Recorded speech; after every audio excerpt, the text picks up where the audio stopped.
दो स्थानों पर ब्लास्ट हुआ और उस ब्लास्ट के बाद भारतीय जनता पार्टी बौखलाकर जिस तरीके से सामने आकर बयानबाजी कर रही है, इससे मुझे याद आता है कि 2017 के चुनाव के पहले जब वहां पर अकाली दल और बीजेपी की सरकार थी, ऐसे ही मॉल का ब्लास्ट कराया गया था। उसका कोई अता पता नहीं चला, लेकिन तब शासन था भारतीय जनता पार्टी और अकाली दल का। और अब जब यह ब्लास्ट हुआ है तो बंगाल के चुनाव के तुरंत बाद बीजेपी कह रही है अब हमारा मिशन पंजाब है। मिशन पंजाब क्या है बीजेपी का? ब्लास्ट कराना। मिशन पंजाब क्या है बीजेपी का? वहां के अमन चैन को बिगाड़ना, नफरत फैलाना, झगड़े कराना। यही मिशन होता है इनका। अब कल से कह रहे हैं हमको आईएसआई से कैसे जोड़ दिया, हमको आईएसआई से कैसे जोड़ दिया। अरे भाजपाइयों, तुम्हारा इतिहास है आईएसआई के साथ का। पुलवामा का ब्लास्ट हुआ, हमारे जवान मारे गए। 350 किलो आरडीएक्स हिंदुस्तान की सीमा में कैसे आई, आज तक इसका पता नहीं चला। पहलगाम के अंदर हमारी बहनों के माथे के सिंदूर उजाड़े गए, उसको लेके ऑपरेशन सिंदूर भी हो गया।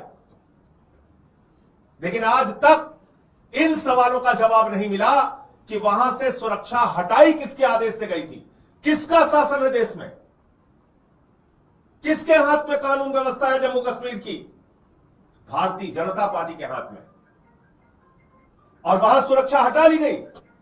आतंकवादी आते हैं, लोगों को मार के चले जाते हैं, हमारी बहनों के माथे के सिंदूर उजाड़ दिए जाते हैं। लेकिन आज तक इस सवाल का जवाब नहीं मिला 350 किलो आरडीएक्स कहां से आई, क्यों पहलगाम की सुरक्षा हटाई गई। और इस बात का भी जवाब नहीं मिला कि पंजाब के अंदर पठानकोट की घटना हुई थी। पठानकोट में हमारे जवान शहीद हुए थे और उस पठानकोट की घटना की जांच के लिए भारतीय जनता पार्टी ने उस संगठन को बुलाया था जिससे इनका चोली दामन का रिश्ता है। आईएसआई आई थी। किसके राज में आई थी? मोदी जी के राज में आई थी। मोदी जी ने आईएसआई को हिंदुस्तान बुलाया और कहा पठानकोट में आओ और आके भारत माता के जो सपूत शहीद हुए हैं उसकी जांच तुम करो। कौन आईएसआई जो हिंदुस्तान में अलग अलग जगहों पे आतंकवादी घटनाओं को अंजाम देता है?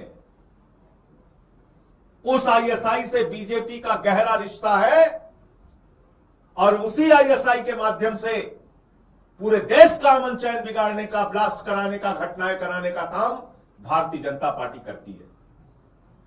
तो इसलिए अमृतसर में जो ब्लास्ट हुआ, जालंधर में जो ब्लास्ट हुआ, वो भारतीय जनता पार्टी के चुनावी राजनीति की शुरुआत है और जो उनका मिशन पंजाब है उसका एक उदाहरण है। लेकिन मैं बीजेपी के लोगों से कहना चाहता हूं वो पंजाब है। पंजाब का अमन चैन बिगाड़ने की कोशिश करोगे तो वहां की जनता आपको मुंहतोड़ जवाब भी देगी और चुनाव में आपकी जमानतें भी जब्त कराएगी। इसलिए जो कांड आप पूरे देश भर में घूम घूम के करते हैं, जो साजिशें रचते हैं, ब्लास्ट कराते हैं, दंगे कराते हैं, फसाद कराते हैं, नफरत फैलाते हैं, वो प्रयोग पंजाब में करने की कोशिश मत करना। ये जो आईएसआई के साथ आपका मिला जुला रिश्ता है, आईएसआई जो एक खूंखार आतंकवाद को बढ़ावा देने वाला संगठन पाकिस्तान का है, उसके बारे में अब पूरे पंजाब और देश को बताने का काम हम लोग करेंगे।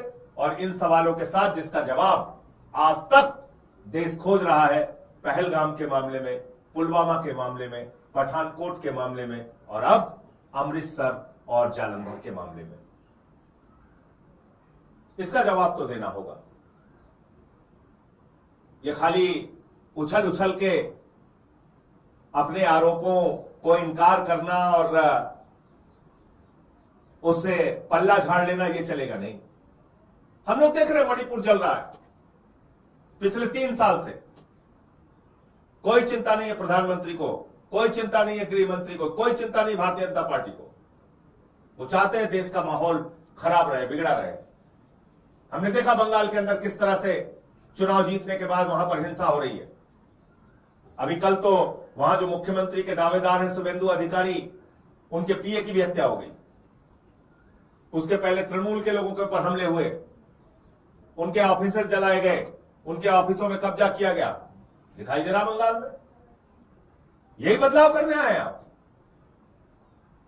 मोदी जी ने भाषण बहुत अच्छा देते हैं। मोदी जी बदले की नहीं, बदलाव की राजनीति करना है, यही बदलाव कर रहे हैं। और आप यही सब पंजाब में करना चाहते हैं।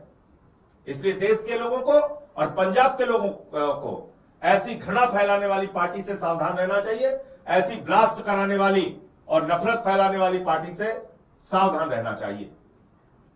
मुझे इतनी बात कहनी थी।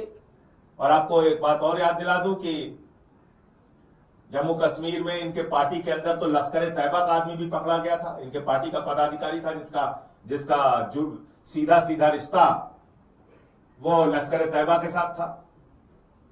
मध्य प्रदेश में इनके कुछ कार्यकर्ता पकड़े गए थे जिनका रिश्ता आईएसआई के साथ था। तो इसलिए इतना बेचैन मत हो। कल से मैं देख रहा हूं पूरी की पूरी भाजपा बेचैन हुई पड़ी हुई है। कह रहे हमको आईएसआई से कैसे, अरे तुम्हारे गहरे रिश्ते हैं आईएसआई के साथ। ऐसे बेचैनी मत दिखाओ। तुम्हारी चालबाजियां पूरा देश समझने लगा है। तो मुझे इतनी बात कहनी थी। आपके कोई प्रश्न आप पूछ सकते हैं। सर, महारानी का नोटिस तरुण चुग ने भेजा है मुख्यमंत्री कमल मान को, जिसमें उन्होंने बीजेपी से जोड़ा है। इन जितने सवाल मैंने आप लोगों के सामने रखे, तरुण चुग जी को इन सवालों का जवाब देना चाहिए। 350 किलो आरडीएक्स कहां से आई? पुलवामा के अंदर हमारे शहीदों की शहादत का बदला आपने कैसे लिया? उसका खुलासा आज तक क्यों नहीं हुआ? पूरा देश आपसे जानना चाहता है। पहलगाम में सुरक्षा क्यों हटाई गई थी? कैसे वहां आतंकवादी 200 किलोमीटर घुस के आके और हमारे बहनों के माथे के सिंदूर उजाड़ के चले गए, लोगों की हत्या करके चले गए, नृशंस हत्या करके चले गए? इसका जवाब आपसे देश जानना चाहता है। पहलगाम में जब हमारे जवानों की शहादत हुई,